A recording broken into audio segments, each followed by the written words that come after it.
the era of the samurai, an age of endless war where generals and fierce warriors fought for supremacy over the blood-soaked land. Amidst the chaos, one man stood out. Meet Rokaru, a battle-hardened mercenary with long black hair and a face marked by the scars of 1,000 duels. To him, the battlefield was the only home he knew. He stares down a dying soldier with cold indifference. "Oh, my bad," he mutters. "Must have made you suffer." To Rokaru, mercy is just a quick death. More soldiers rush in, but Rokaru doesn't flinch. His eyes sharpen, focused only on the next kill. For a samurai like him, there is no such thing as retreat. He carves a path through the enemy ranks, his blades moving with lethal precision.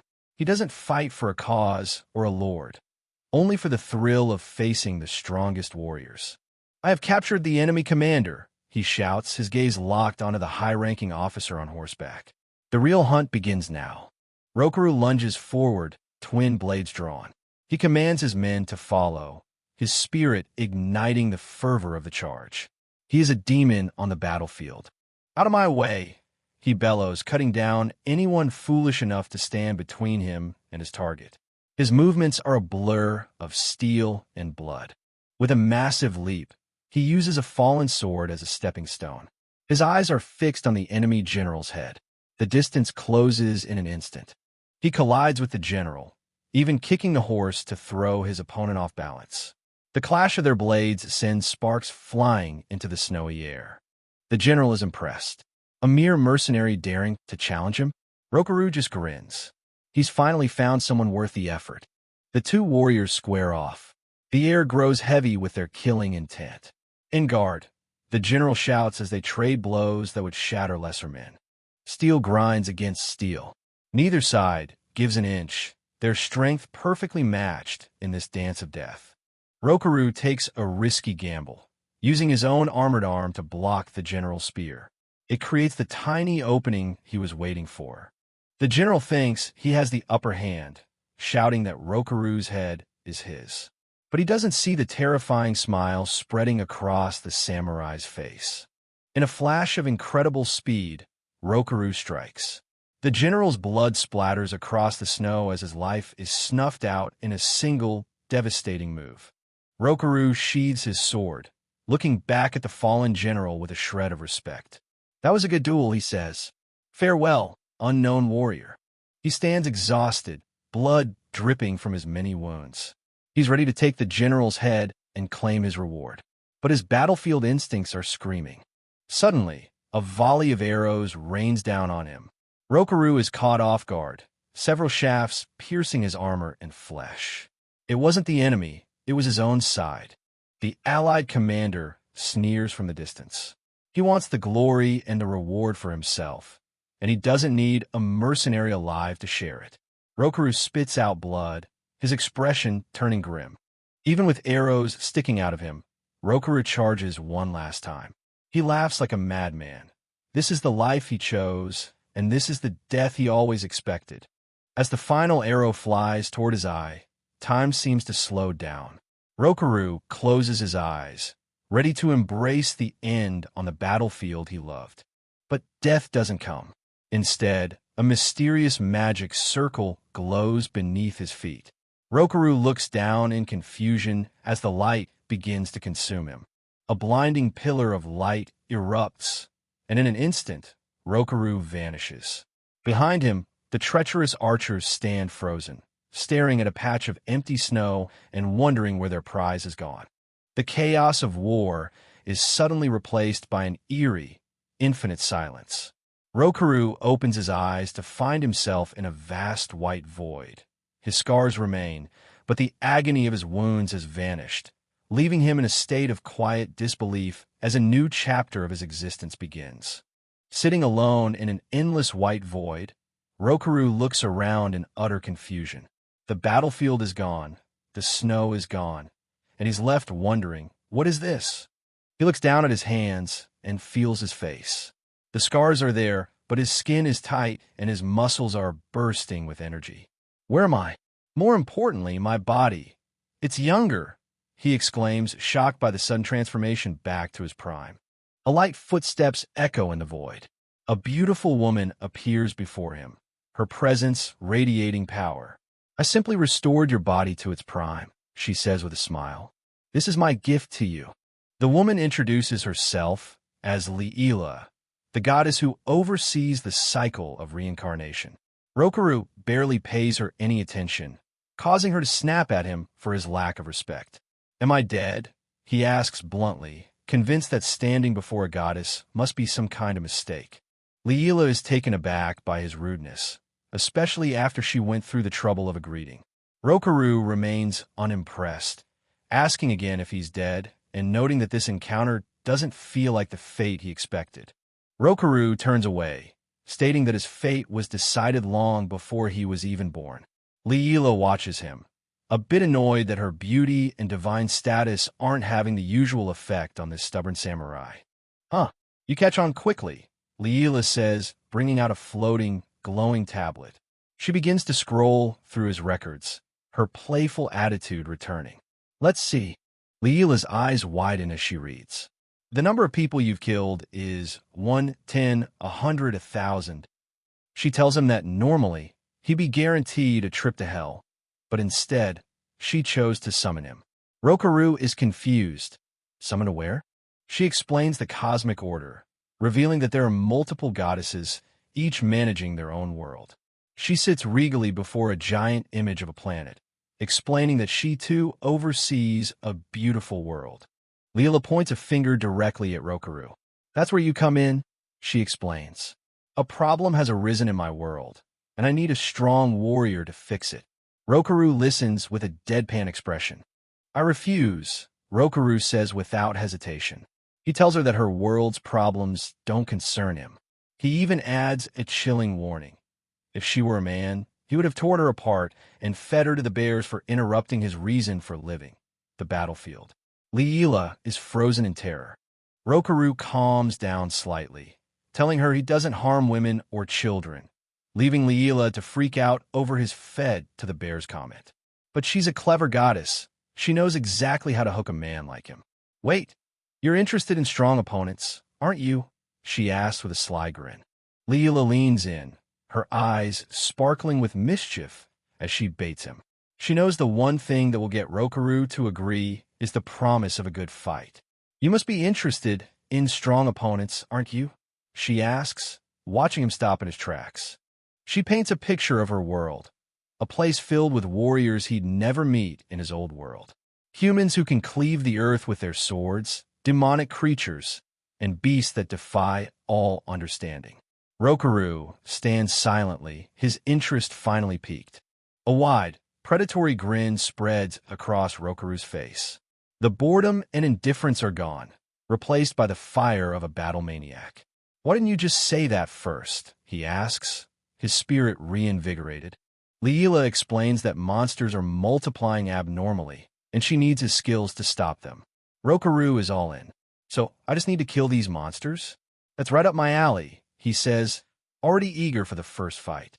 Leela begins the transfer ritual, her hands clasped in prayer. Rokaru is ready to go, but she gives him one last warning. "Once you go, there's no turning back. I won't be able to help you. Are you really okay with this?" Rokaru just scoffs at the idea of needing help. Rokaru looks at her with absolute confidence. He's lived his entire life on the edge of a blade. "No need to worry," he says. "Will you still accept?" she asks, looking at the fierce warrior she's about to unleash. As the light of the transfer begins to consume him, Rokaru leaves her with one final thought. "I've never expected anyone's help. The strong survive.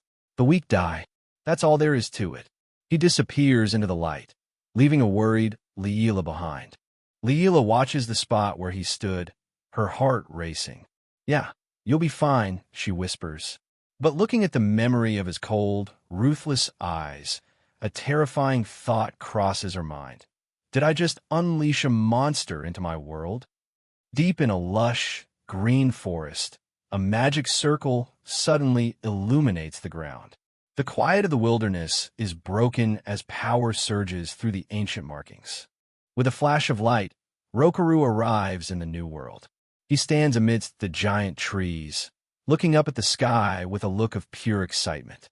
"So this is that goddess's world, huh?"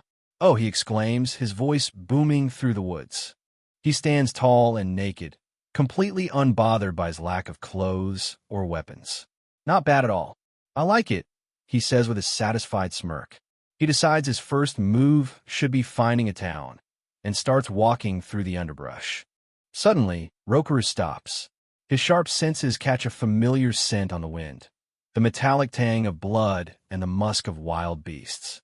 "I smell blood, and something wild," he muses, a familiar, predatory grin creeping back onto his face. "Let's see what kind of welcome this world has for me." Rokaru sprints toward the scent, his rejuvenated body moving with incredible speed. He bursts into a clearing to find bipedal, beast-like monsters scavenging a wrecked wagon. Seeing the strange, upright creatures, his battle lust mixes with genuine amusement. "So in Hong Kong, cave vat nai saw," he says, stepping out with a wild gleam in his eyes, ready to test his strength. Rokaru bursts out laughing as he faces his first opponents in this new world. "A dog. It's wearing more clothes than I am," he mocks. The two-legged, club-wielding beasts look fierce, but to him, they're nothing more than interesting curiosities. "Gaha! Now, this is interesting." A hooded figure nearby shouts for him to stop laughing and help. Rokaru spots her, a survivor of the beastman's attack. The monsters, meanwhile, growl and snap their jaws, their eyes glowing with primitive rage as they focus on this strange, half-naked human. "A bunch of feisty mutts, huh?" Rokaru smirks, getting into a fighting stance. Even without weapons, his aura is overwhelming. The beastmen sense the danger and hesitate for a moment before lunging forward with their wooden clubs. The combat is brief and brutal. Rokaru moves like a shadow, weaving through their attacks. He grabs one beastman by the throat and slams it into the dirt, blood spraying as the impact shatters the ground. He isn't just a samurai, he's a killing machine. With a single, powerful blow, Rokaru sends another monster flying. The force is so great that the beastman's head snaps back, killed instantly. The fight is over before it even truly began, leaving the remaining monsters fleeing in terror. "Weak, weak. That was disappointing," Rokaru mutters as he begins looting the corpses. He needs clothes, and these beastmen were kind enough to bring some. Suddenly, the hooded survivor approaches him. "As expected of you, Rokaru," she says, her voice sounding oddly familiar. The hood falls back to reveal Leela. She's traded her goddess attire for the robes of a priestess. "I was worried, so I came to find you," she explains with a mischievous wink. Rokaru is surprised to see her, but he's mostly just glad to have a guide. Rokaru manages to piece together a halfway decent outfit from the beastman's furs and leather. "It's not perfect, but this'll do for now," he says. Leela giggles, teasing him that it actually suits his rugged look. Now that he's decent, they prepare to head towards the nearest town. A wide, genuine smile spreads across Rokaru's face. After the betrayal in his old life, this new world feels like a fresh start full of endless possibilities. "I like your world," he tells Leela. "This is going to be fun." As they walk, Leela sets some ground rules. "By the way, in this world, I go by Leela, so don't go calling me goddess." "Okay." Rokaru grumbles about it being a hassle, but eventually agrees. Leela beams, happy that he's playing along with her disguise. Back at the clearing, the corpse of the beastman Rokaru killed lies still. But something unnatural begins to occur. The blood doesn't seep into the ground. Instead, it starts to glow with an eerie, dark energy. A dark vortex suddenly opens within the beast's chest, spiraling inward like a black hole. It's a chilling reminder of Leela's warning. The monsters in this world are not what they seem, and they are multiplying in ways that defy nature. The surrounding air grows heavy as the darkness consumes the remains. Whatever is happening, it's clear that Rokaru has entered a world where the laws of life and death are being twisted by a malevolent force. Unaware of the darkness behind them, the duo continues their journey. Rokaru, the samurai who lived for the battlefield, is now an isekai traveler, summoned by a goddess to fight a threat he doesn't yet understand. Leela looks at him, both hopeful and cautious. After hours of traveling, they finally reach their destination. The trees thin out to reveal a sprawling city with white walls and towering spires. Rokaru stops, taking in the sight of the royal capital, a place where people, goods, and various secrets intersect. The sheer scale of the city is impressive. For a man from the Sengoku era, these massive stone structures are unlike anything he's ever seen. A high wall made of stone, it won't be easily penetrable, he exclaims with a warrior's eye for fortifications. Leela sighs, begging him not to say such suspicious things once they're inside. We're finally here.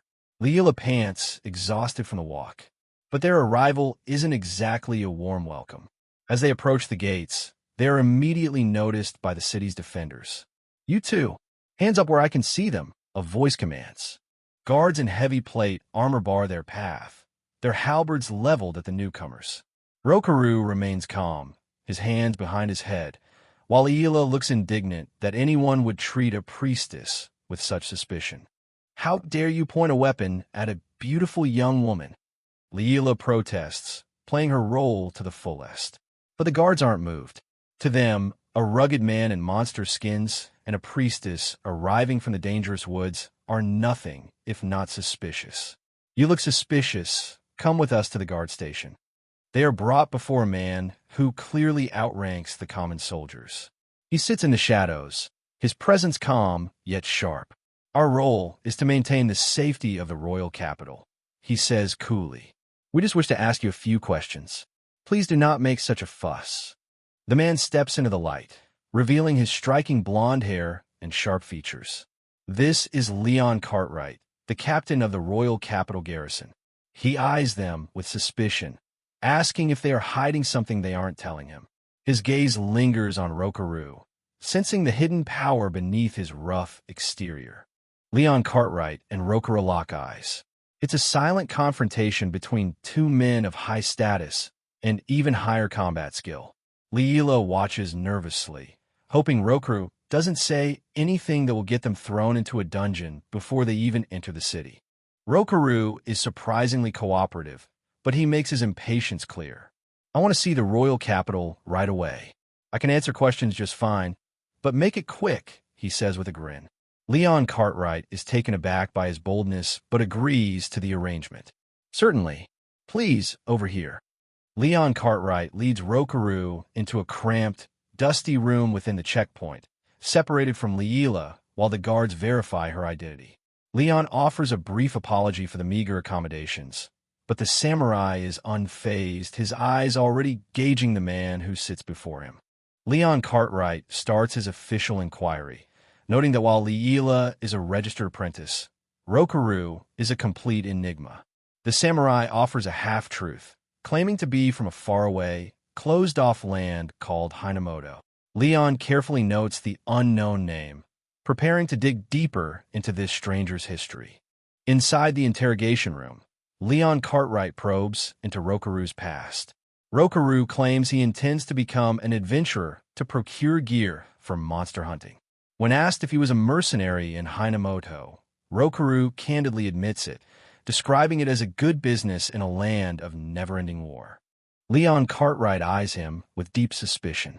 Rokaru just smirks, resting his head on his hands. Well, money is secondary to me, he says coolly. What I'm really after are strong ones. The veteran samurai isn't looking for wealth, but for the thrill of a real challenge.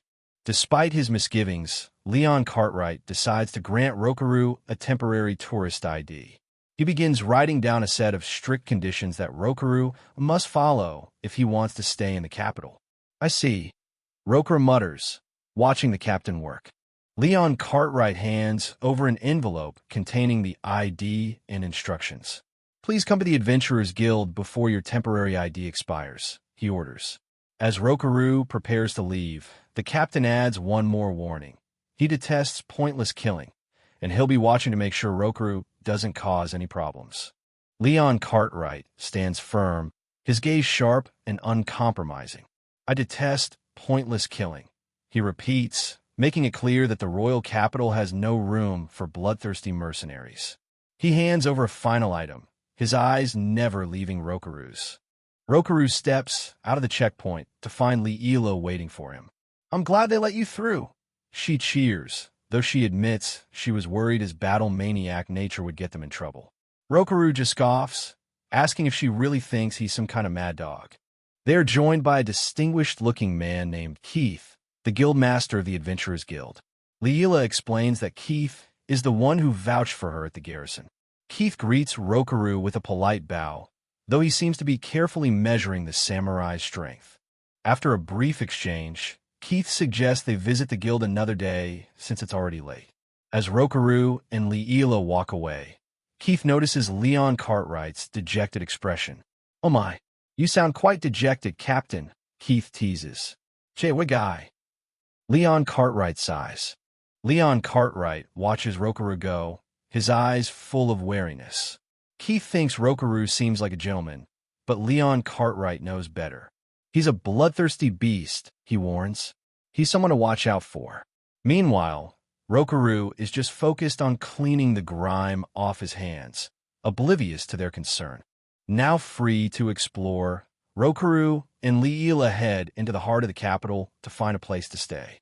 Rokaru stops at a local shop, his attention caught by a piece of clothing on display. Liila looks on, happy that they've finally made it inside the walls. "Shopkeep, is that kimono for sale?" Rokaru asks, pointing to a garment that looks remarkably like something from his homeland. The shopkeeper is surprised to see someone interested in the old display piece, which hardly ever attracts any buyers. The shopkeeper explains it's a rare item from the eastern provinces, but it's old and worn out. Rokaru doesn't care. He wants it. Liila tries to hiss a reminder that he has no money, but Rokaru just jokes about paying on credit. The shopkeeper looks at him thoughtfully. To their surprise, the shopkeeper laughs and says they don't have to pay. "It's much better for you to wear it than for me to throw it away," she says kindly. She thinks the rare garment would look much better on a rugged man like him than in the trash bin. Rokaru and Liila are stunned by her generosity. Rokaru steps back onto the street wearing his new kimono, looking every bit the traditional samurai again. Liila is mesmerized by the transformation.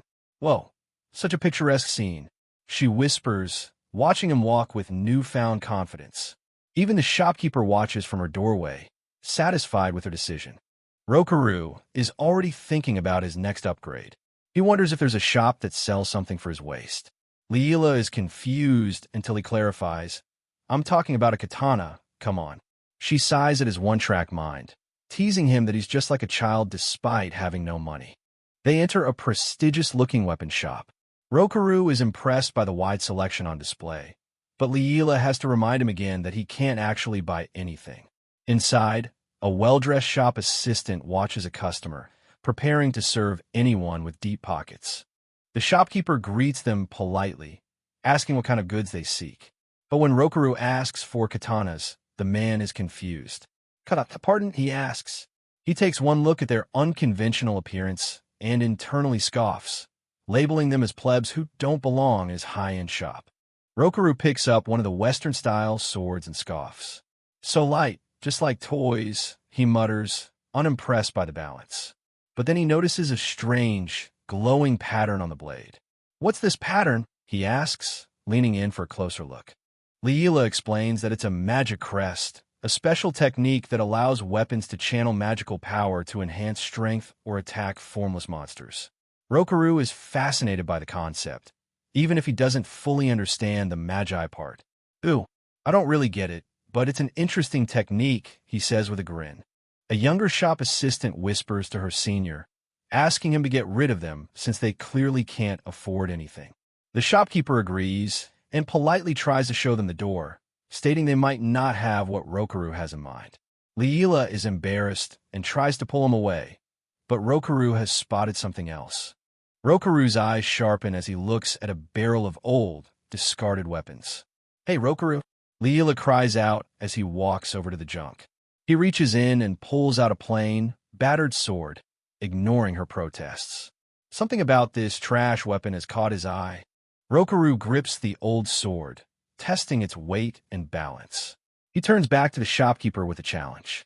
"Please prepare for a test cut," he says, his voice cold and serious. The shopkeeper is stunned, and even the assistant looks on with a mix of annoyance and curiosity. The shopkeeper scoffs, muttering that the sword is cheap shit. He decides to humiliate Rokaru by bringing out a set of general armor on a stand. He tells him to feel free to try his heart's content, confident that the battered blade won't even leave a scratch on the high-grade metal. Leela just sighs, sitting back to watch the show. The shopkeeper lets out a mocking laugh, branding Rokaru an annoying, poor customer. He's utterly convinced that a rusted blade from the bargain bin won't even leave a scratch on their finest heavy armor. Ignoring the sneers, Rokaru centers himself, his eyes locking onto the target as he prepares to show them the true power of a master swordsman. In a blur of motion, Rokaru delivers a strike so swift it defies the eye, cleaving the top-grade armor and its heavy wooden stand clean in two. As the shopkeeper and his assistant freeze in stunned silence, their prized merchandise ruined, Rokaru stands calm, his focus already shifting to the blade in his hand. He's realized this old sword is much more than just a piece of junk. Rokaru's eyes sharpen as he notices a specific mark on the battered blade. "I found it," he mutters, his voice full of intent. The shopkeeper, however, just laughs, telling him to recalculate his budget and come back when he's not a poor customer. He has no idea what he just let go. "I won't be coming back to this shop," Rokaru says flatly as he walks out, leaving the shopkeeper stunned. Leela follows close behind, happy to finally be away from that man's insults. They have more important things to do than deal with arrogant merchants.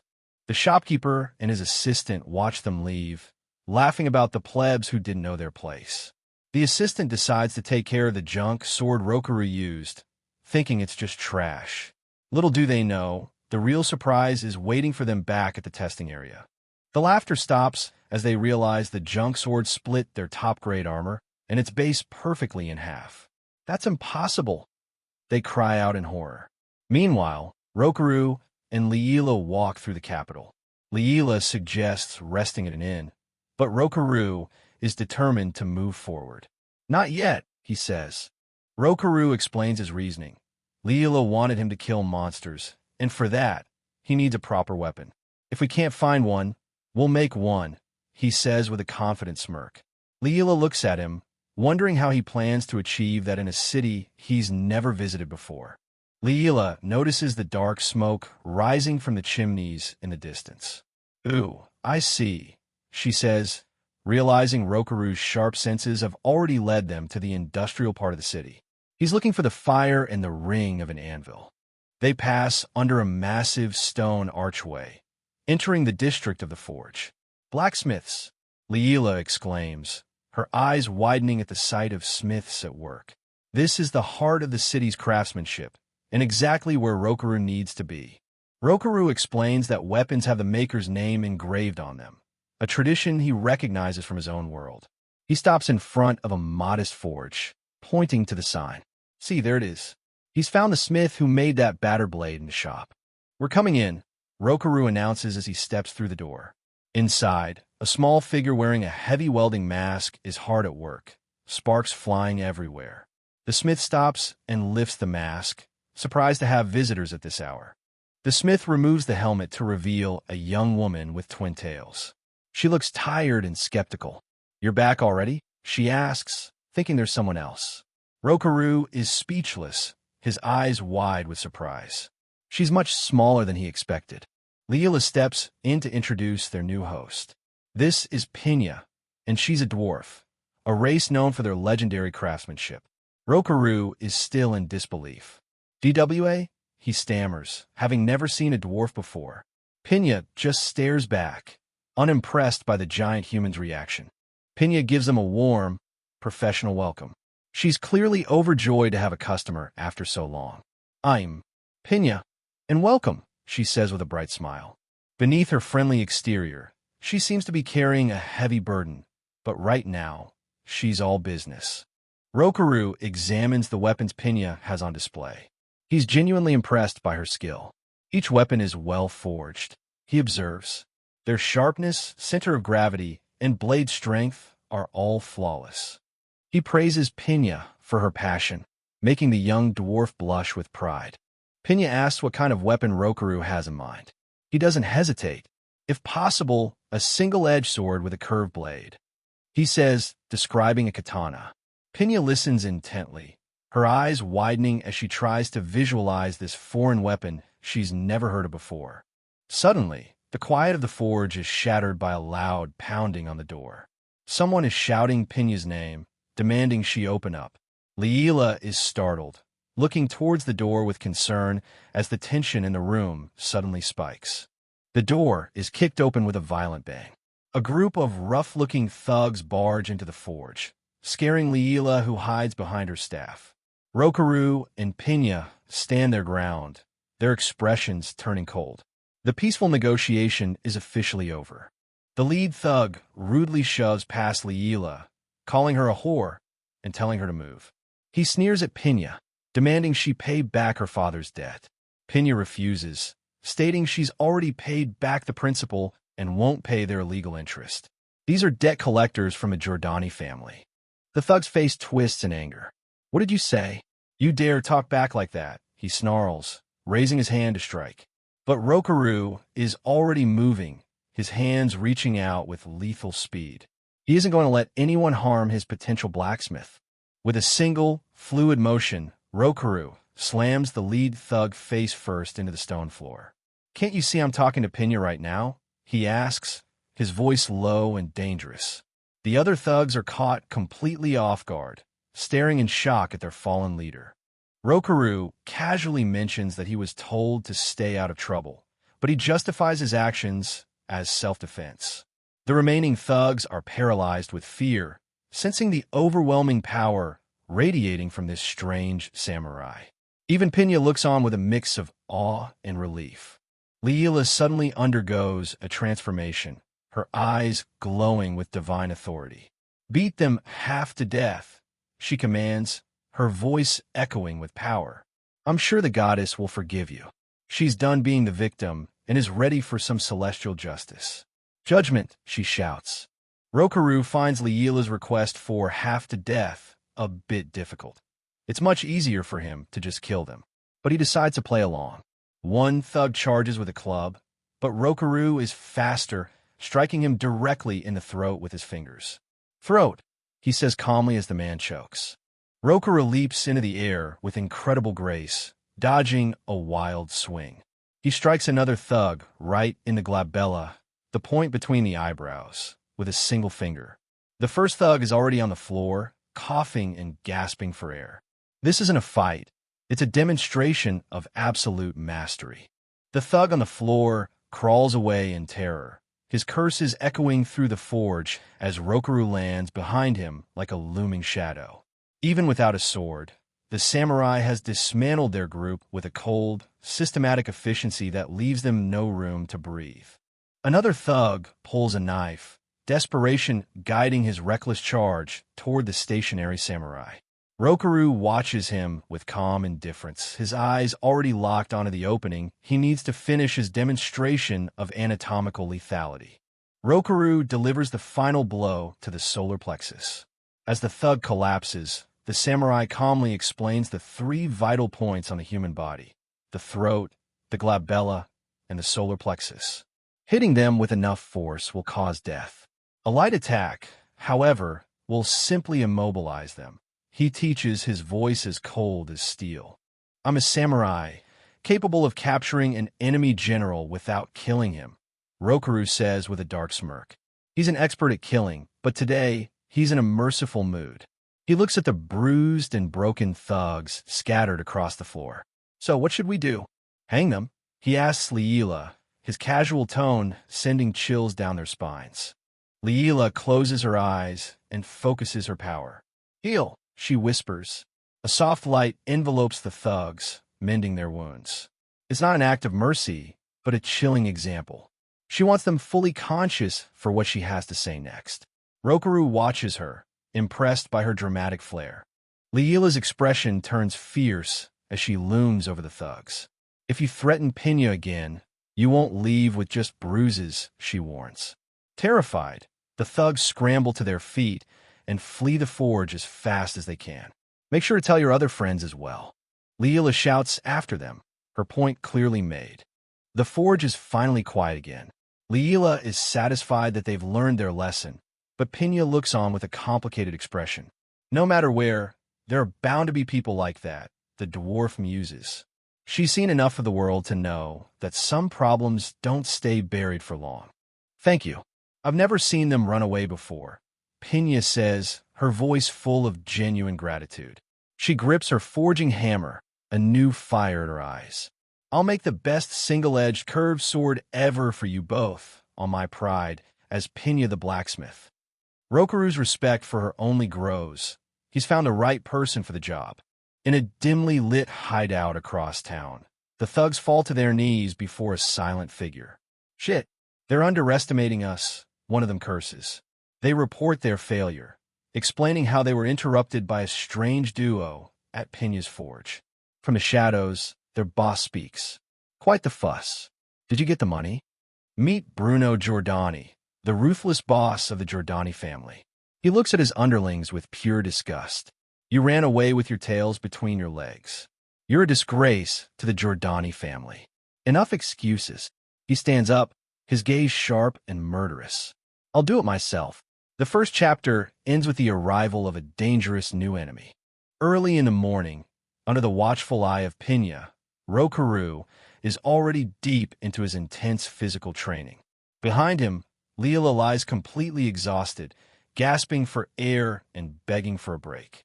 While Rokuru swings his swords with relentless precision, it seems the goddess isn't quite cut out for this level of exertion. Rokuru, barely breaking a sweat and looking more muscular than ever, scoffs at Leela's fatigue. He tells her not to be so sluggish, even after she points out that anyone would be tired after swinging a heavy staff for 2 hours straight since dawn.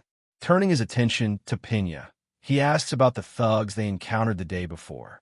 Pina dismisses the thugs as mere lowlifes, calling themselves the Giordani family. She's more focused on the task at hand, crafting Rokuru's katana. She hands him a list of rare materials, telling him he needs to head into a dungeon to gather them if he wants a weapon worthy of a samurai. Their destination is the massive building in the heart of the city, marked by a large tusk-like sign above the entrance. This is the Adventurers Guild, the hub for anyone looking to make a living by slaying monsters. As they step inside, they are greeted by Giselle, a friendly receptionist with bunny ears and a cheerful smile. She directs them toward the reception desk, ready to help them start their journey as adventurers. The guild hall is buzzing with life, filled with adventurers of all types sharing stories and drinking. Rokuru and Leela approach the counter, impressed by the lively atmosphere. For Rokuru, this is the first step toward finding the materials he needs. Leela introduces Rokuru to Giselle, asking for his registration. While he fills out the paperwork, the prospect of entering a dungeon, a den of monsters, ignites a familiar fire in his eyes. He's already eager for the battles to come. However, Giselle quickly drops a bit of reality on them. Newly registered adventurers aren't allowed to enter dungeons alone. When she asks if they're already part of a party, their stunned expressions say it all. They're on their own. Giselle explains the ranking system, from wood to iron and beyond. To enter a dungeon legally, they'd either have to pass a promotion test, which could take years, or join an existing party. Seeing their predicament, she kindly offers to introduce them to a group looking for new members. With an enthusiastic cheer, Giselle promises to take care of everything. She mentions an iron rank party that's currently recruiting, and she's sure they'll be a good fit. Leela is thrilled, but Rokuru remains cautious. A short while later, they find themselves walking through the outskirts of the capital. Leela is fuming, realizing that recruiting was just a nice way of saying they needed porters to carry their luggage. Rokuru, ever calm, just tells her she's quite the complainer. Leela rants about the receptionist, convinced Giselle was just jealous of her goddess-level beauty. Rokuru ignores her complaints as they approach their new temporary teammates. It's time to meet the party that will lead them into the dungeon. They meet the Iron Rank trio, Joe, the energetic swordsman with messy black hair, Lem, the calm blonde archer, and Mika, a cheerful mage with short blonde hair.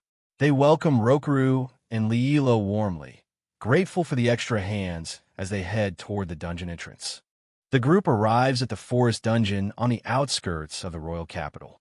The dark, yawning entrance of the cave beckons, promising both danger and treasure. For Rokaru, it's finally time to get down to business. Joe, full of confidence, gives Rokaru a thumbs up. He boasts about their experience in dozens of dungeons and tells the newbie that he can learn a lot from them. Rokaru just smiles inwardly, playing along with his role as a humble porter. As they prepare to enter, Leela takes a quick water break, but the moment is interrupted by a sharp, mocking voice. A group of heavily armored adventurers approaches, looking down on them with clear disdain. Their leader laughs, calling them iron-ranked weaklings. The arrogant group, clearly of a higher rank, mocks them for bringing porters into what they consider a playground. They tell Joe's party to head back to the countryside, claiming dungeons aren't for the likes of them. Leela and Rokaru can only watch as the insults fly.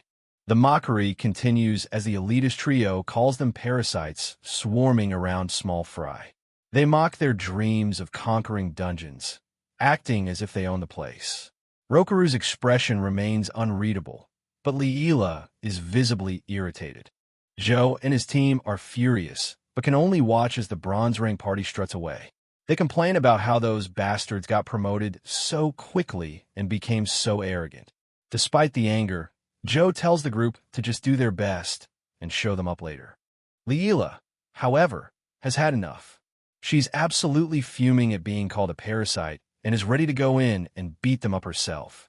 Rokaru just sighs, noticing how their simple mission has suddenly turned into a quest for vengeance for his divine companion. Entering the dungeon, they're surrounded by ancient stone walls. Dungeons are known as dens of countless monsters that have existed since ancient times. Some believe they're connected to other dimensions, but one thing is certain. They're filled with valuable items and a mysterious core that constantly generates monsters. Every adventurer dives deeper with their own goals: adventure, fame, or treasure. The group moves cautiously through the winding tunnels, each focused on the challenges ahead. For Rokaru, it's just another battlefield. Joe excitedly asks about the location of the monsters, while Leela is more interested in finding treasure. The tension in the air is palpable, but the party is eager to prove themselves, especially after the insults they endured earlier. Just as Joe finishes his boast, the first enemies emerge from the shadows. Drawing his sword with a confident grin, he tells Rokaru and Leela to pay close attention. This isn't just a fight, it's a professional demonstration of how a coordinated party handles a dungeon encounter. Blocking their path are two goblins, small but vicious creatures already snarling and preparing to lunge. Joe knows that in these narrow tunnels, a single scream could draw a pack of reinforcements, so he prepares to shut them down before they can even make a sound.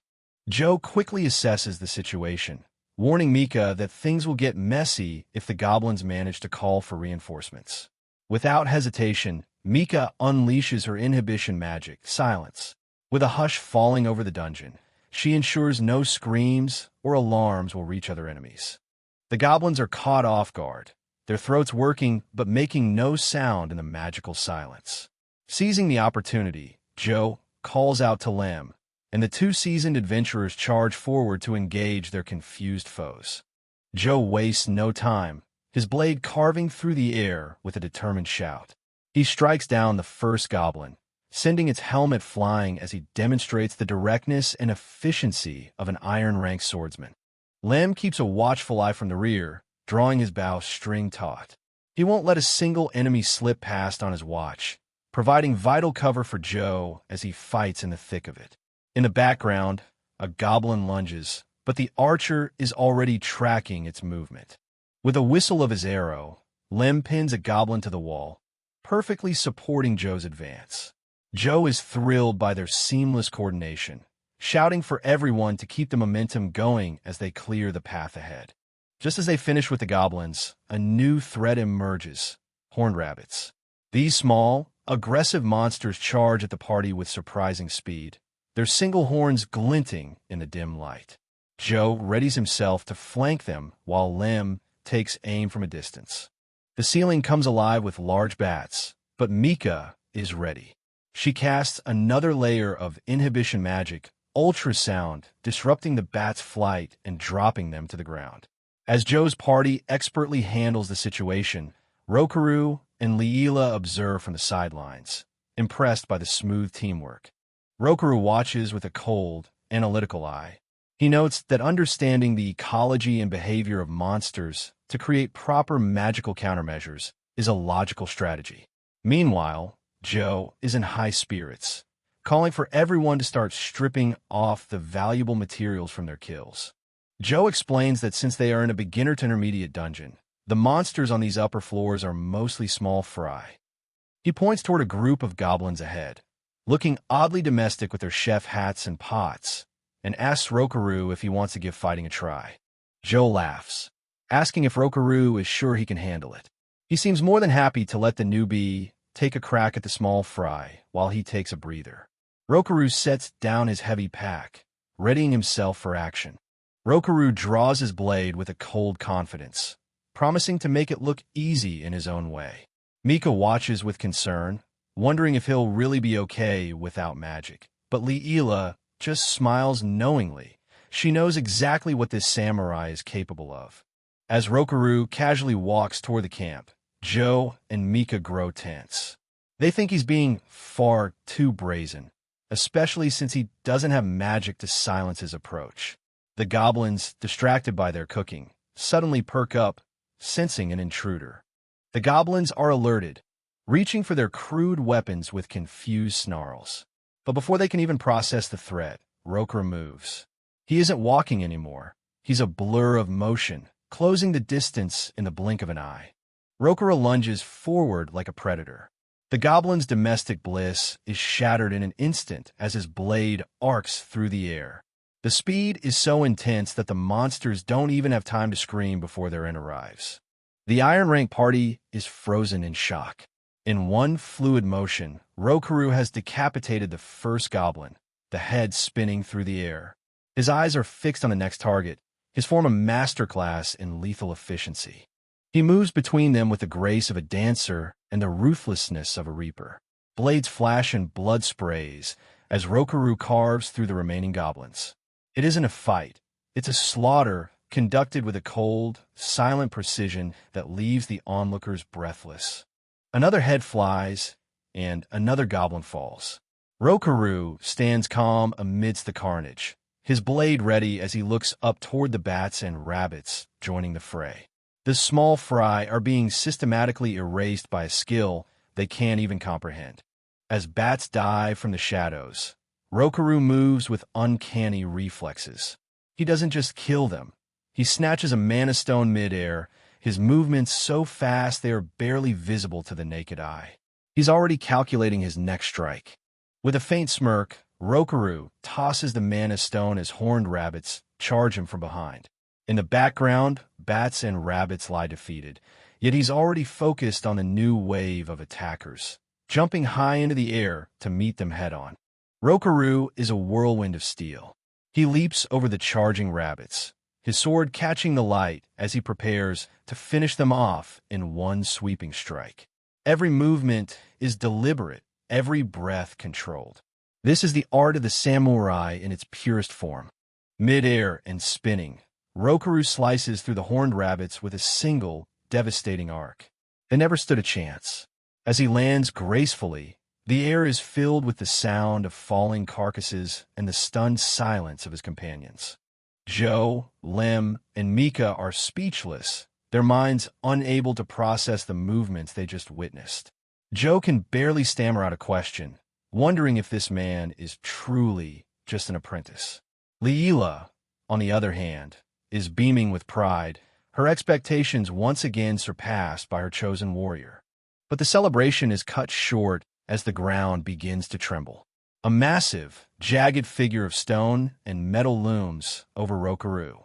He looks back, unsurprised, as the air turns cold with the presence of a far greater threat.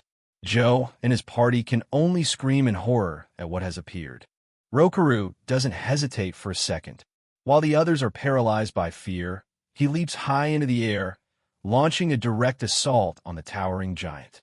He isn't intimidated by its size or its stone skin. To him, it's just another enemy to be dismantled. Standing before them is an iron golem, a massive construct that shouldn't even be found on this floor. Its single glowing eye fixates on the party, its rocky fists ready to crush anything in its path. As the behemoth readies its strike, the sheer impossibility of the situation begins to dawn on Joe and his team. Panic sets in for Joe's party as they realize they're facing an iron golem, a monster that's supposed to stay on the much tougher middle floors. Joe yells for Rokaru to bail, knowing they need to be at least bronze-ranked to even stand a chance. But Rokaru, his eyes fixed on the target, doesn't look like he's going anywhere. Ignoring the warnings, Rokaru lunges forward. Mika screams for him to stop, explaining that physical attacks are almost completely ineffective against the stone-hard skin of an iron golem. To her, it looks like a suicidal charge, but the samurai seems to have a different plan.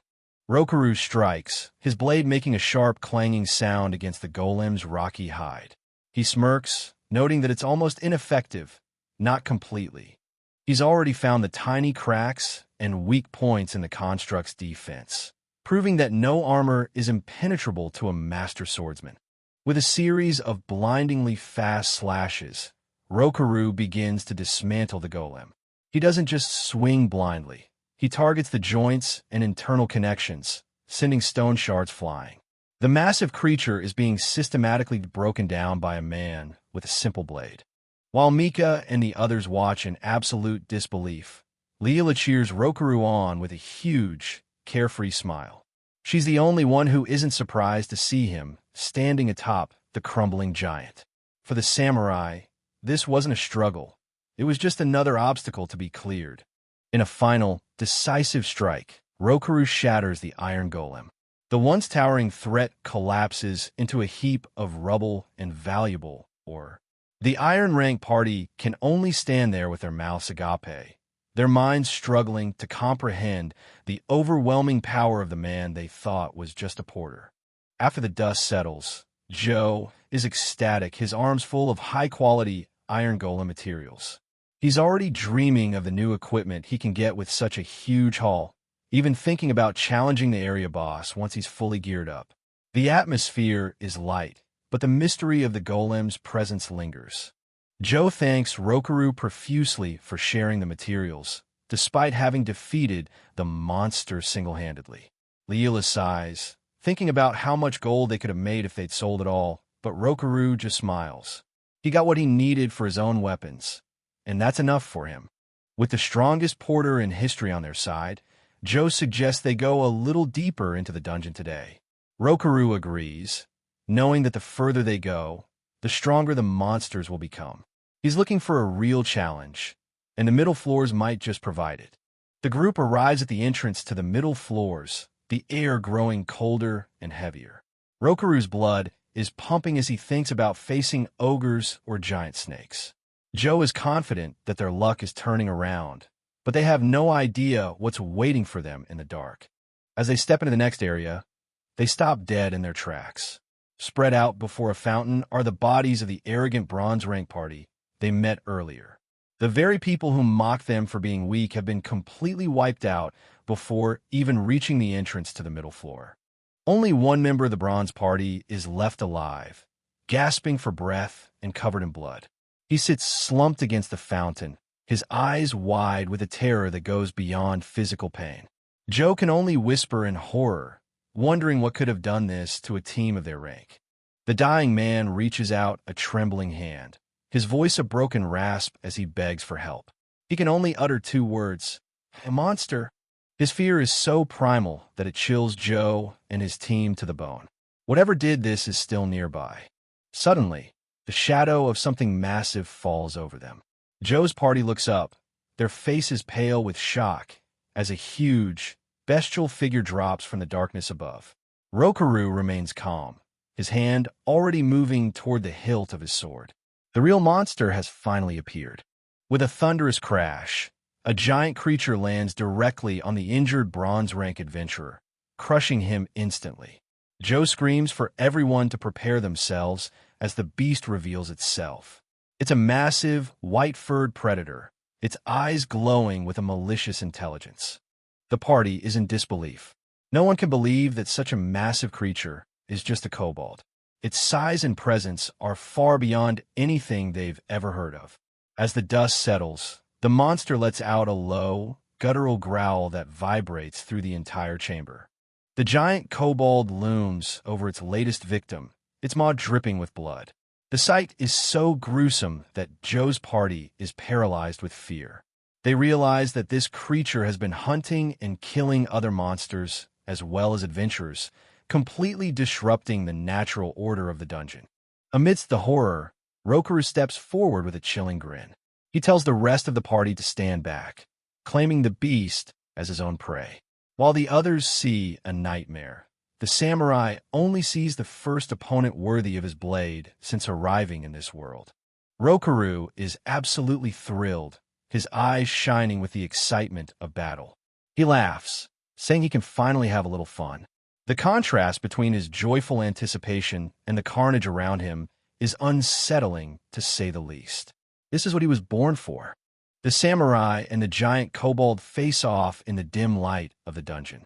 Rokaru draws his blade, his stance relaxed but ready. He's already measuring the beast, looking for the opening that will allow him to taste the fun he's been craving. Mika and the others are terrified, watching as Rokaru prepares to fight the monster alone. In the background lies the carcass of an ogre, the middle floor area boss, proving that this abnormal kobold has already defeated enemies far stronger than itself. A normal monster wouldn't even stand a chance. Leela points out that this is no ordinary monster. It's against the laws of nature for monsters to hunt each other like this. Rokaru, however, notices something even more shocking. The wound on the kobold's right eye is identical to the one he gave to a creature back on the road to the capital. It's almost as if it's come back from the dead. The realization that this might be the same monster he already killed sends a shiver through even Leela. She looks at the beast with a new sense of dread, wondering what kind of dark power could have brought it back and made it so much stronger. The mystery of the black mist is starting to reveal its horrific consequences. With a thunderous crash, the abnormal kobold slams its fist into the ground, sending a shockwave that nearly unbalances Joe and his team. The raw power of the beast is a clear sign that the situation has escalated beyond anything they can handle. As the air itself seems to vibrate with malice, the countdown to a lethal showdown has begun. Rokaru orders the party to retreat immediately, bluntly telling them they'll only be a hindrance to his fun. While Joe and the others are paralyzed by the monster's aura, unsure whether to flee or fight, Leela remains fixed on the spot, her eyes reflecting the gravity of the looming confrontation. While Joe and Lem hesitate, Leela takes charge. She tells them to go back and treat the injured in a safe place, firmly stating that she's not leaving. She's determined to see this fight through to the end, her eyes reflecting a mix of concern and unwavering resolve. Rokaru stands before the massive abnormal kobold, his presence cold and unyielding. The beast looms over him, a mountain of muscle and malice, but the samurai doesn't even flinch. He's already begun to read the flow of the battle, his mind calculating the beast's every possible move. Rokaru shoots a smirk toward Leela, teasingly saying he's surprised she wasn't the first one to run away. She snaps back with an indignant huff, reminding him that she's still a goddess. Despite the banter, the weight of the situation is clear as the others finally make their retreat. With a sharp glint in his eyes, Rokaru tells Leela to just watch from the sidelines. He repeats his claim that the monster is his prey alone. With those words, he drops into a low crouch and dashes forward, his speed creating a blur that even the beast struggles to follow. The kobold lets out a deafening roar, its massive jaws snapping at the air as Rokaru closes the distance. The samurai leaps high, his movements as fluid as water, narrowly avoiding a crushing blow as he begins his own relentless assault. This is the start of a dance of death. The beast swings a massive arm, but Rokaru is already gone, appearing on the monster's shoulder in the blink of an eye. He strikes down, but the kobold is fast, reacting with a surprising agility that nearly catches the samurai off guard. The clash of steel against fur and muscle echoes through the chamber. Rokaru lands gracefully, but notices something troubling.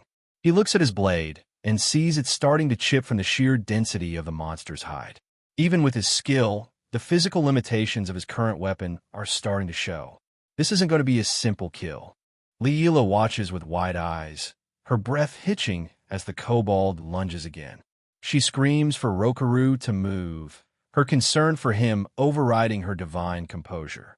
The monster is relentless, its strikes creating craters in the stone floor where the samurai stood just moments before.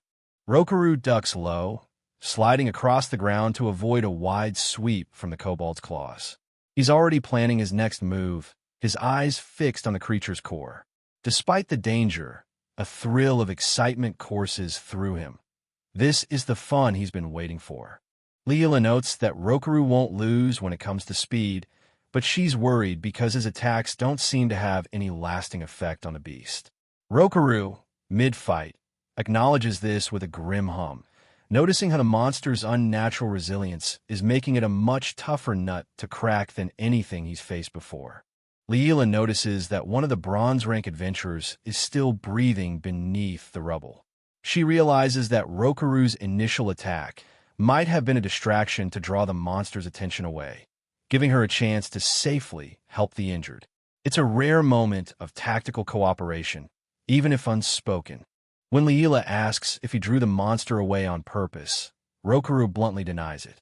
He says he only let them rescue the injured and run because they were in his way. He's focused entirely on the fight, his desire for combat overshadowing any traditional heroics. Leela can only smile ruefully at his honesty. The samurai and the beast continue their frantic chase through the hall. Rokaru is a blur of motion, while the kobold is a force of pure destruction. Leela realizes that in the end, Rokaru just wanted to enjoy the fight. For him, the survival of others is just a secondary consequence of his battle lust. The kobold slams a massive stone pillar, shattering it in an attempt to crush Rokaru. The samurai is genuinely impressed, noting that the beast can use its head a little. He dodges the falling debris with ease, his smirk never fading even as the environment collapses around him. Rokaru uses the dust and debris from the shattered pillar to his advantage. He points out that poor visibility always favors the smaller, faster opponent. With a tactical mind honed on countless battlefields, he uses the chaos to mask his movements and prepare for a lethal strike. Through the thick dust cloud, Rokaru strikes with lethal precision. He manages to close the distance and plunge his blade deep into the kobold's torso. He taunts the beast, telling it it's not clever enough to outmaneuver him. But even as the blow lands, the monster's eyes remain burning with hate. Rokaru's blade is buried deep in the monster's chest, blood and dark energy spraying from the wound. He stares into the beast's eyes, waiting for the light to fade, but the kobold doesn't even flinch. It seems to have a tolerance for pain that defies all biological logic. While the fight rages, Leela focuses her power on the fallen adventurer, her hands glowing with a soft light as she casts heal. The man's wounds begin to close, his breathing becoming steadier under the goddess's divine touch. She's doing her part to save who she can in the middle of this chaos. Leela tells the injured man he's lucky to be alive, her expression serious. She notes that the monster they're facing is on a completely different level of strength and speed compared to anything a normal adventurer would encounter. The survivor can only listen in stunned silence, realizing how close he came to death. The adventurer is consumed by despair, his eyes wide with the conviction that they're all going to die. Meanwhile, Rokaru is performing an incredible acrobatic move, leaping over the kobold's head to avoid a massive sweep. The contrast between the survivor's hopelessness and the samurai's peak performance is stark. Leela calls out to Rokaru as she watches the monster's wounds. She's horrified to see that the beast doesn't seem to feel pain even when its innards are gouged out. It just keeps coming, its body refusing to acknowledge the lethal damage it's taking. Something is horribly wrong with this creature. Rokaru stands back for a moment, observing the monster's unnatural resilience. He agrees with Leela that this goes against the natural law of living things. No creature should be able to continue fighting with such severe injuries. The mystery of the resurrected kobold is becoming more ominous by the second. Leela is deep in thought, her eyes fixed on the beast. She's starting to piece together the pieces of a dark puzzle, wondering if this creature is truly the one Rokaru killed before. The implications of monsters returning from the dead and evolving are terrifying to even a goddess. Rokaru confirms Leela's suspicion. The beast smells exactly the same as the one he killed before. He doesn't care about the how or why. His logic is simple. If it comes back to life, he just needs to kill it again. He readies his blade once more, his resolve as sharp as his steel. With a cold, predatory smile, Rokaru declares his worldview. The strong devour the weak. That's the universal law in any age. To him, this isn't about good versus evil. It's about the survival of the fittest.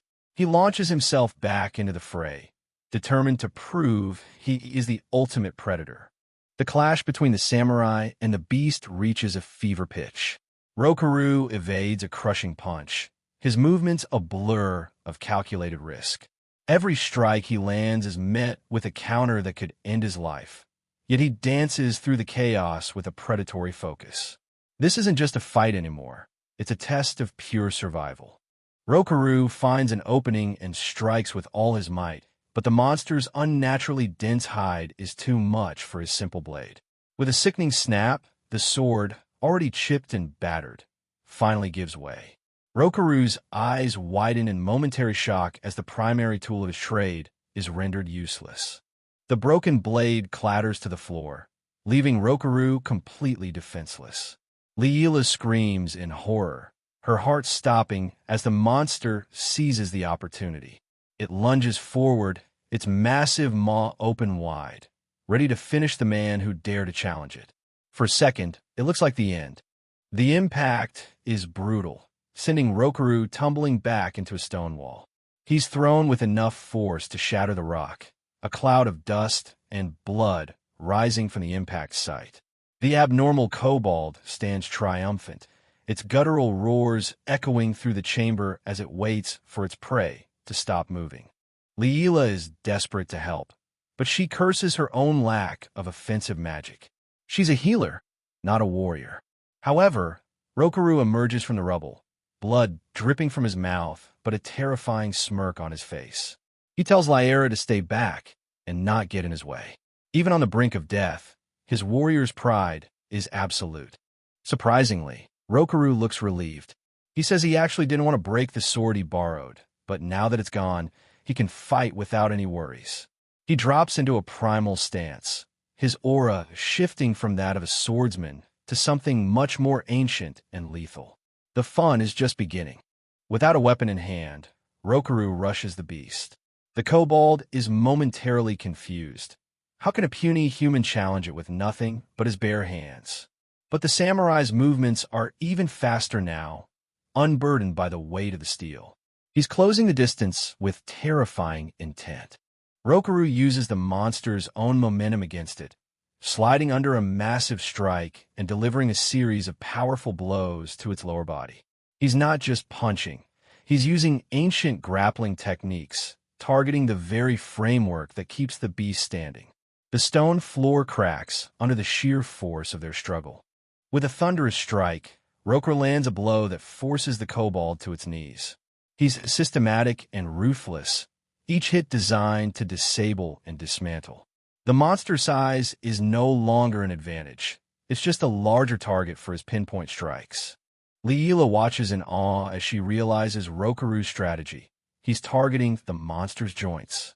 He knows he can't match its raw power, so he's taking away its ability to use it. The goddess begins to understand that a master's hands can be more lethal than any enchanted blade.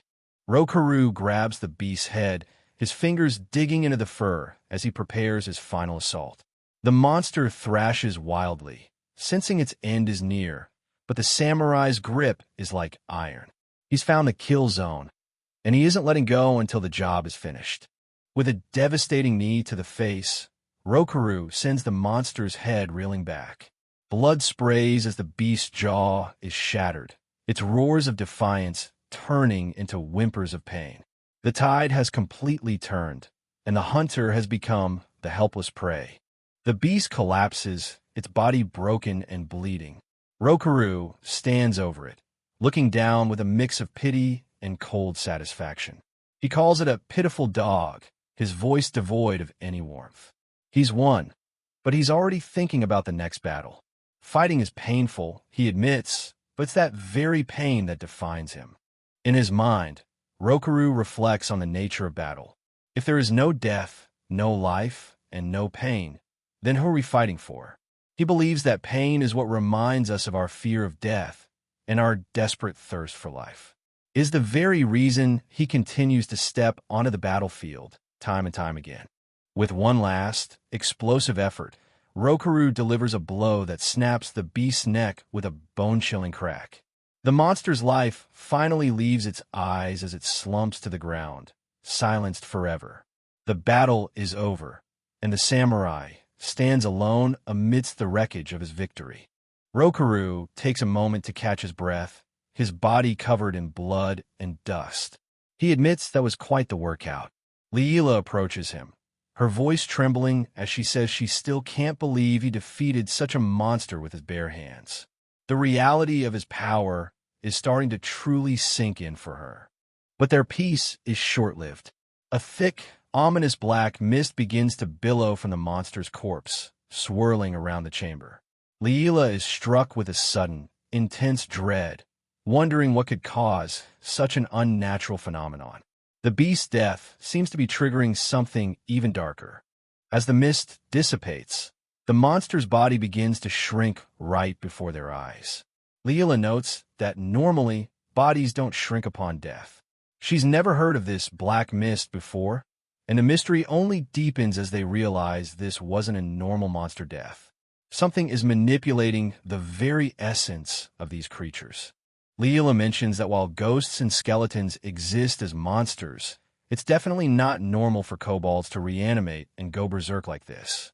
They stand before a massive crack in the dungeon wall, wondering what could be happening in the deeper, darker parts of this world. The sense of an impending greater threat is palpable. Back at the city outskirts, Joe and his party are reunited with the survivors and the goddess. The atmosphere is heavy with shock and gratitude. They've survived an encounter that should have been their end, all thanks to a porter they had originally looked down on. The news of the abnormal kobold will surely send waves through the guild. Rokaru walks back into the light, carrying the severed head of the giant kobold as proof of his conquest. The sight is so terrifying that the other adventurers can only stare in mute horror. He waves a casual hand, his smile as wide and carefree as ever, as if he'd just come back from a simple errand rather than a death match. Back at the blacksmith shop, Rokaru presents Pinya with the rare materials he gathered, including the iron golems, or Pinya is stunned by the amount and quality, realizing that with this much, she can truly rend the katana Rokaru desires. She tells him to come back in a few days to pick up the prototype. Rokaru is genuinely happy, a bright smile on his face as he says he'll be looking forward to it. For a man who lives for the blade, the promise of a true katana is the greatest reward. Pinya watches him go, her respect for him growing alongside her excitement for the work ahead. As Rokaru and Leela wave their goodbyes, Pinya stands alone with her new materials. She looks at the pile of glowing, or his words about looking forward to it, echoing in her mind. She knows she has to do her absolute best to live up to the expectations of a man with such overwhelming strength. Pinya rolls up her sleeves and gets to work. Surrounded by her tools and blueprints, she's determined to create a weapon that can survive the sheer power of a samurai's hands. The fire in her forge is mirrored by the fire in her heart. The journey to craft the ultimate katana has truly begun. After the intense dungeon crawl, Leela is completely beat. She stretches with a huge yawn, declaring that she finally gets to rest for a few days. Rokaru, however, is more focused on the practical side, noting that it's a great opportunity to explore the royal capital and report back to the guild about the unusual black mist they encountered. They decide to go their separate ways for now, agreeing to meet back at Pinya's workshop in 3 days to check on the katana prototype. Leela is already dreaming of a nice, long bath at the inn, while Rokaru's plans are much simpler. They part with a wave, unaware that their short vacation is about to be cut tragically short. The next 2 days pass in relative peace.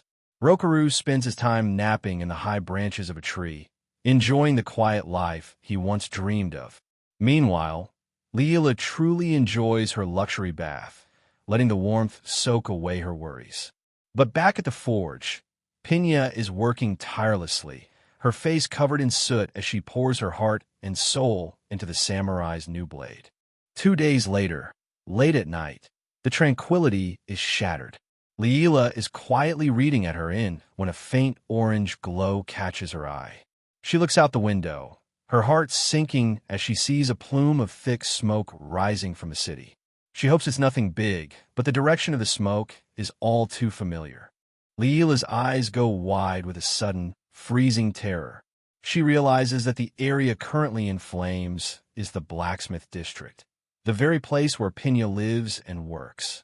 The goddess can only stare at the distant blaze, her mind racing with the worst possible scenarios.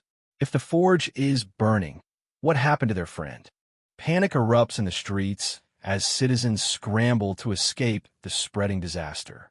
People are screaming that a massive fire has broken out, their voices filled with the primal fear of losing everything. Leela rushes out into the chaos, her only thought being to find Rokaru and get to the workshop. In the middle of the frantic crowd, Leela and Rokaru find each other. Their eyes meet, and the silent understanding between them is immediate. Rokaru's expression is grim as he confirms what she already feared. The blacksmith district is up in flames. There's no time for talk. They need to move, and they need to move now. Rokaru doesn't wait a second longer. He sprints through the city gates with a speed that leaves the running citizens in the dust. Leela struggles to keep up, her heart pounding in her chest as she follows the samurai into the heart of the inferno. The night sky is no longer dark, but a hellish, flickering orange. They navigate through the narrowing streets, the air growing hot and thick with the smell of burning timber and melting metal. Rokaru leads the way, his face a mask of cold determination, while Leela gasps for breath, her divine composure completely shattered by the sheer magnitude of the unfolding tragedy. They finally skid to a halt, but the sight before them is even worse than they imagined. Leela can only cover her mouth in shock, her voice failing her as she looks at the devastation. The fire isn't just a small accident. It's a catastrophic blaze that has completely transformed the familiar district into a wall of flame. Standing before the inferno, the scale of the disaster is overwhelming. The heat is so intense it forces them back, the roar of the flames drowning out everything else. Leela screams Pinya's name into the fire, but there is no answer. As Chapter 2 comes to a close, the samurai and the goddess can only watch as their hopes and their friend are engulfed in a sea of fire. A massive fire consumes the workshop. In the distance, Rokuro and Leela watch as the place Pinya called home turns into an inferno. Leon Cartwright, the captain of the garrison, arrives on the scene. He shouts commands to his men, desperate to find survivors and stop the blaze from spreading. Chaos erupts as everyone fights the fire. Rokuro doesn't hesitate. He douses himself with water, preparing to dive into the flames while Leon and Leela look on in shock. Ignoring the warnings, Rokuro charges straight into the heart of the burning building. He won't let Pinya perish in the wreckage. The fire eventually dies down, But the workshop is nothing more than a skeleton of charred wood and ash. Rokuro stands amidst the ruins, but Pinya is nowhere to be found. Leon Cartwright approaches the two. He's impressed by Rokuro's bravery, but delivers grim news. If Pinya is gone, the consequences are severe. Leon examines the site. He tells Rokuro that the garrison must investigate the cause. If it was arson, the culprit must be found. He explains the harsh reality of the royal capital. Blacksmithing is a dangerous trade, and the law imposes strict penalties on those whose negligence leads to fire. Leela listens as Leon warns that if Pinya is found responsible, she could face imprisonment or even banishment. Pinya's entire future is on the line. Standing in the debris of her life's work, Leon concludes that Pinya will likely never be allowed to work as a blacksmith in the capital again.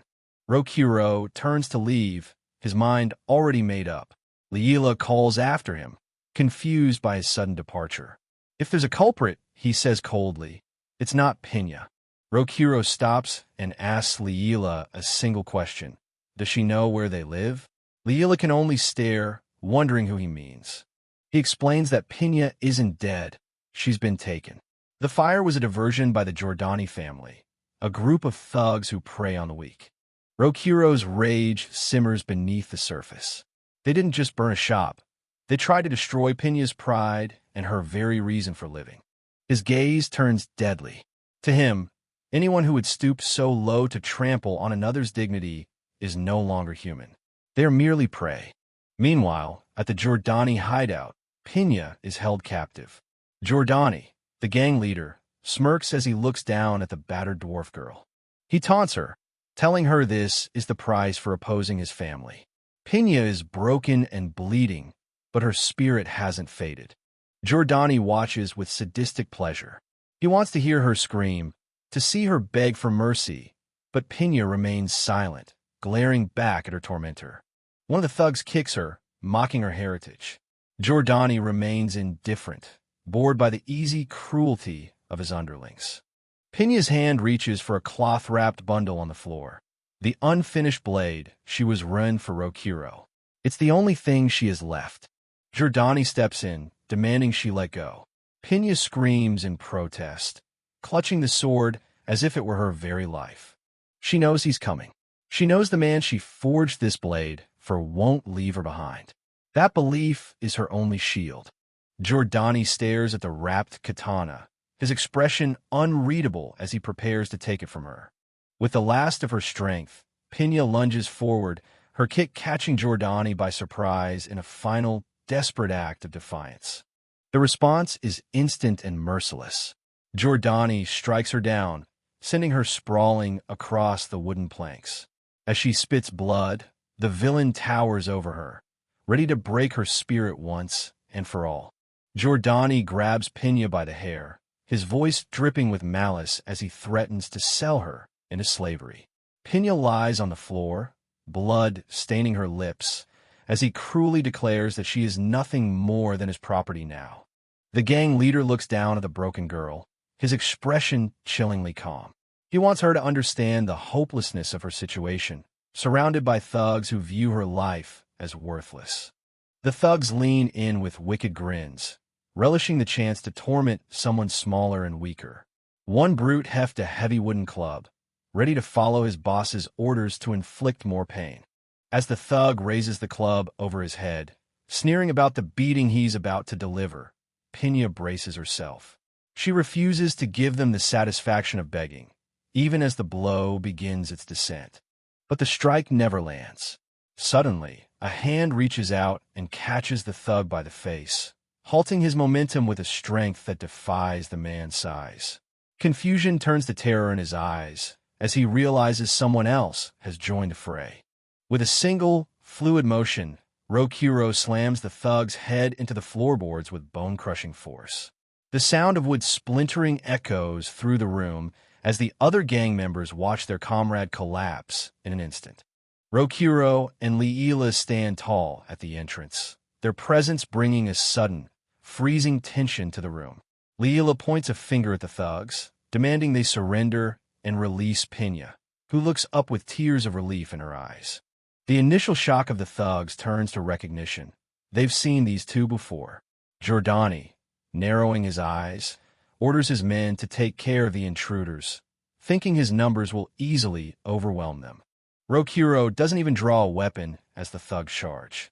He calmly tells Liila to protect Pinya, trusting her to handle the non-combat role while he prepares to dismantle the gang barehanded.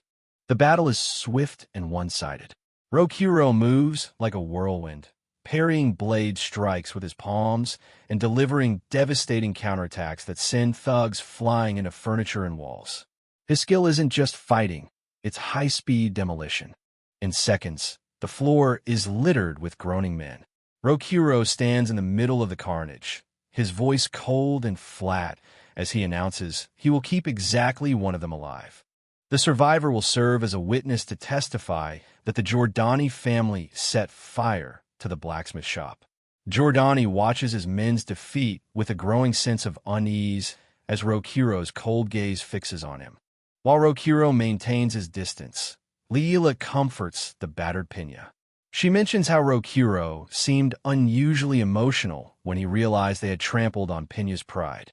Pinya watches him, seeing the weight of his resolve. Pinya looks at the samurai who came to her rescue, her own resolve hardening despite her injuries. She knows why he's here and what he needs to finish this fight. With a fierce shout, Pinya tells Rokuro to use it well as she offers him the katana she guarded so desperately. Rokuro turns, a grim, predatory smile playing on his lips. He's ready to show them the true meaning of a samurai's wrath. Rokuro faces Giordani and the remaining thugs, the wrapped sword in his hand. He doesn't wait for them to act, closing the distance in a blur of motion that leaves the criminals scrambling to react. He weaves through their attacks, delivering a flurry of kicks and strikes. Each movement is a calculated blow, neutralizing his opponents with a speed that borders on the inhuman. Rokuro kicks a sword from a thug's hand before launching himself into the air, striking multiple targets at once. His presence on the battlefield is like a storm, leaving nothing but broken men in his wake. Giordani draws his own rapier, warning Rokuro that things won't be as easy as they've been. In response, Rokuro casually grabs a bottle from a nearby table, his eyes locked on the gang leader. Rokuro breaks the bottle and uses the jagged glass as an improvised weapon, slashing at Giordani with a ferocity that forces the gang leader onto the defensive. He isn't just fighting, he's humiliating him. The samurai is everywhere at once, using the environment and his own speed to keep Giordani off balance. Every strike from Giordani is parried or dodged with contemptuous ease. Giordani tries a desperate lunge, but Rokuro simply parries the blade with the wrapped sword and prepares his own counterattack. The gang leader realizes too late that he's completely outmatched. With a powerful kick to the face, Rokuro sends Giordani reeling. The brute strength and precision of the strike draw a pained cry, shattering whatever remained of the leader's confidence. Standing tall atop the table, Rokuro looks down at the humiliated gang leader. As his hand finds the hilt, he warns Giordani that his downfall won't come from a mere wanderer's blade, but from the very thing he tried to destroy. With a sharp metallic ring, he draws the katana, declaring it to be the pride of Pinya. His eyes are cold as the steel he holds, the air thickening with a lethal intent that heralds the coming strike. Pinya shouts her support as Rokuro lunges toward Giordani. Her trust in the samurai is absolute, and she watches with bated breath as he prepares to deliver the final blow. Rokuro's focus is razor-sharp. His eyes settle on his target with a cold, unwavering intensity, his body coiling like a spring as he prepares to unleash his true strength. In a flash of light and phantom cherry blossoms, Rokuro executes his first style, Gale Tempest. It's a move of pure, concentrated speed, a whirlwind of steel that cuts through the air before Giordani can even blink. The strike connects with devastating precision. Giordani is sent reeling as blood sprays from a deep gash across his chest, the weight of Pinya's pride behind every inch of the blade. Pinya and Liila are overjoyed, thinking the battle is won. Rokuro begins to sheath his katana, but his posture remains tense. He can sense that the fight isn't over yet. Giordani refuses to stay down. As he begins to mutter dark threats, his body begins a grotesque transformation. Dark energy swells in his eyes, and Rokuro immediately pushes Pinya and Leela back, sensing the danger. The man has become a monster. Giordani transforms into a hulking beast of pure muscle and malice. The wound on his chest, now nothing more than a minor annoyance. He grins at the samurai, eager for a second round. The beast lunges with a punch that carries enough force to shatter stone. It's no longer a fight between men. It's a battle against a creature that has abandoned its humanity. Rokuro avoids the blow by a hair's breadth. The monster's speed has increased as much as its strength, and Rokuro realizes he needs to change tactics. He calls out to his companion to keep her distance. The shockwave of the monster's attack sends Rokuro skidding back. He glances at Leela, who stands frozen by the sight of the mutation, her eyes wide with disbelief. Leela can only stare, horrified by the unnatural transformation. The divine presence she usually carries is momentarily eclipsed by the raw, abyssal nature of what Giordani has become. Rokuro's voice snaps her out of her trance. He tells her there's no time for fear. They need to contain this before it gets worse. He orders her to take Pinya and seal the exit. Leela nods, her resolve returning. She leads Pinya toward the door, while Rokuro stays behind to keep the monster occupied. He won't let anyone else be caught in the crossfire. As Leela and Pinya step outside, Leela raises her staff and calls upon the earth. A massive barrier erupts from the ground, sealing the entrance to the hideout. Pinya stands back, watching the goddess work. The earth wall rises, cutting off the battlefield from the outside world. Leela watches with a grim expression, her power channeled into the thick stone barrier. There's no escape for those left inside. Looking at the transformation, Leela realizes this is no coincidence. It's the same unnatural reanimation they saw with the kobolds, wounded enemies coming back stronger through some dark means. She can feel a sinister pattern beginning to emerge. Inside, Rokuro faces the hulking beast alone. He senses a larger conspiracy at play, something far more dangerous than a simple gang leader. The something big he's been sensing is finally starting to show its face. The surviving thugs are paralyzed with fear. They watch their boss mutate, realization dawning on them that they've been serving a monster. Their initial bloodlust has been replaced by pure survival instinct. They try to flee, only to find the way blocked by Leela's wall. Monster Giordani looms over them, his dark eyes fixed on his own men as he asks why they are so afraid of their master. Giordani's voice is a distorted growl. He mocks his minions, knowing they understand the fate that awaits them. To him, they're now just fuel for his newfound power. He gives them a gruesome choice: fight the samurai on his behalf or be torn apart by his own hands. Rokuro watches the scene with a cold detachment, his blade still drawn and ready. One of the thugs falls to his knees, begging Rokuro for mercy. He claims they had no idea what their boss really was and were only following orders. The man's cowardice is as pathetic as his former cruelty. The man screams for help fill the room as he begs the samurai for salvation. Rokuro looks down at him with contempt, showing no sympathy for those who only regret their choices when their lives are on the line. Rokuro scoffs at their pathetic pleas. His demand remains unchanged. He only needs one witness to the arson. For the rest of these spineless thugs, their usefulness has finally come to an end. Declaring the charade over, Rokuro leaps into the air to begin his final clearing of the hideout. He moves like a whirlwind, intent on dealing with these minor pests before turning his full attention back to their monstrous leader. The room is a blur of motion as Rokuro systematically dismantles the gang. He delivers a brutal kick to a thug's jaw, ignoring Giordani's taunts about his focus. To a samurai of his caliber, these underlings are barely a distraction. With effortless grace, Rokuro flips through the air, his movements precise and lethal. Every strike is calculated to incapacitate, clearing the path to his true opponent while the surviving thugs cower in terror. Panic sets in among the remaining gang members. They begin to turn on each other, desperately trying to save their own skins. One shouts that another was the one who actually started the fire. Rokuro watches with a cold, predatory smile, blood flecking his face. The accusations fly as the thugs beg for mercy. Rokuro's smile widens as he identifies the true culprit behind the arson. To him, the chaos is just another part of the hunt, and he's finally found the prize he was looking for. With the witness identified, Rokuro has no further use for the others. He strikes down a second thug with a single, decisive move, declaring that only the one who can testify will be spared. The samurai's brand of justice is swift and merciless.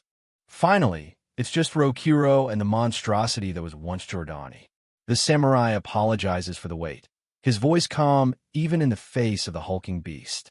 The real battle is about to begin.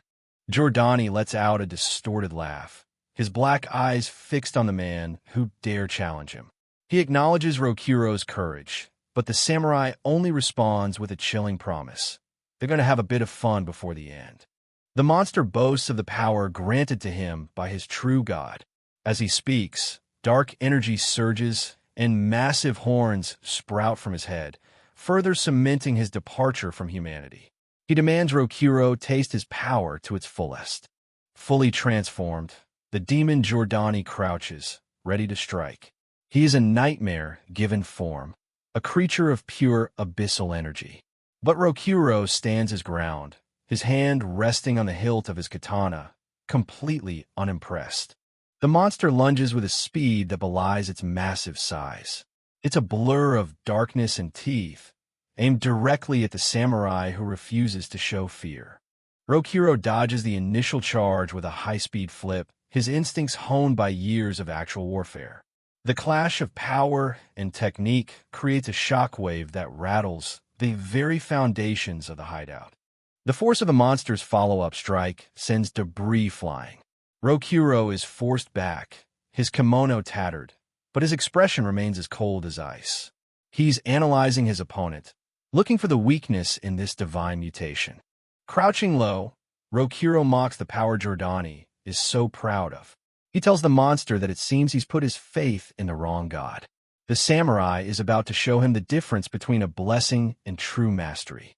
Rokuro's blade begins to emit a blindingly bright aura, a manifestation of his own indomitable will and the skill he's carried across worlds. He tells Giordani that he, too, carries a divine burden. With a fierce glint in his eyes, Rokuro declares that his offering to his goddess tonight will be the head of this monster. He's finished playing games. It's time for the execution. He charges forward, his glowing blade leaving a trail of light in the dim room. The final clash is a collision of two worlds, the raw power of a dark god versus the refined technique of a master samurai. The impact is catastrophic. A massive surge of energy explodes outward, tearing through the monster and the building itself. Rokuro's strike is a testament to the pride of the blacksmith who forged his weapon. Outside, Liila and Pinya watch as smoke and flame erupt from the hideout's windows. Pinya is terrified, covering her ears as the sound of the battle echoes through the night. They can only hope Rokuro survives the chaos. The hideout begins to burn, the internal battle reaching a fever pitch. Liila's earth wall still stands, trapping the combatants inside. The tension in the air is thick enough to choke on. Suddenly, a dark, monstrous shadow looms in the smoke behind Liila. A feeling of dread washes over her as she senses a powerful, hostile presence that wasn't there before. Liila turns in shock, her eyes wide as she searches the swirling smoke. Whatever is behind her, it feels like it belongs to the same abyssal source as Giordani's transformation. Leon Cartwright and his men arrive on the scene, drawn by the sounds of combat and the sight of another fire. He immediately questions Liila and Pinya, suspecting them of being the ones behind the chaos. But before they can answer, a section of the wall explodes. Rokuro steps through the debris, dragging the terrified arsonist by the collar. He greets Leon with a cheerful smile, handing over the culprit as if he'd just finished a simple errand. The contrast between his calm demeanor and the destruction behind him is staggering. Despite the carnage, Leon Cartwright remains skeptical, strictly adhering to protocol and insisting they all be brought in for questioning. Pina immediately stands her ground, passionately telling the captain that while their methods are unorthodox, these two saved her life and restored her honor. Looking at her benefactors with a soft, grateful smile, Pina makes it clear that she owes them everything. Her earnest defense of the pair leaves the air heavy with silence, forcing the weary captain to reconsider his next move as the fires finally begin to fade. Leon Cartwright lets out a weary sigh, the weight of his duties clearly showing. Beside him, Rokuro and Leela exchange a knowing look. The battle is over, and for now, the law is on their side. Leon quickly organizes his men, ordering them to secure the area and handle the remaining fires. He insists that while he trusts Pina's word, Rokuro and Leela must still accompany him for a formal inquiry. Leela, however, is already more interested in a nap than an interrogation. As they begin to move out, Rokuro takes a moment to examine the katana Pina forged for him. Pina follows closely, critiquing her own unfinished work and pointing out the details of the handle that still need her expert touch.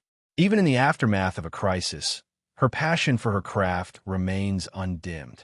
Watching from the shadows of a nearby rooftop, a mysterious figure in a dark suit observes their departure. This man, an enigma amidst the chaos, has been a silent witness to everything that transpired in the hideout. In his gloved hand, the stranger holds a small vial containing black pills, the same medicine that transformed Giordani. He notes with cold clinical detachment that these low-quality samples only seem capable of producing small fry, far below what his masters require. Rokuro's instincts flare, and he suddenly glances back toward the roofs. But the observer is already moving away, his mission complete for now. He muses that significant improvements will be needed before this medicine is ready for actual field use. Leela notices Rokuro's sudden tension and asks what's wrong. Rokuro pauses, the shadow of the mysterious man still lingering in his mind, before dismissing it as nothing. But both he and the silent watcher know that this encounter was only the beginning of a much larger game. Pina mentions her own exhaustion, but Rokuro nonchalantly reveals that he's actually sustained several broken bones during the fight. Leela is horrified by his casual attitude toward his injuries, immediately casting a healing spell to mend his shattered frame as the mysterious observer watches one final time from the distance.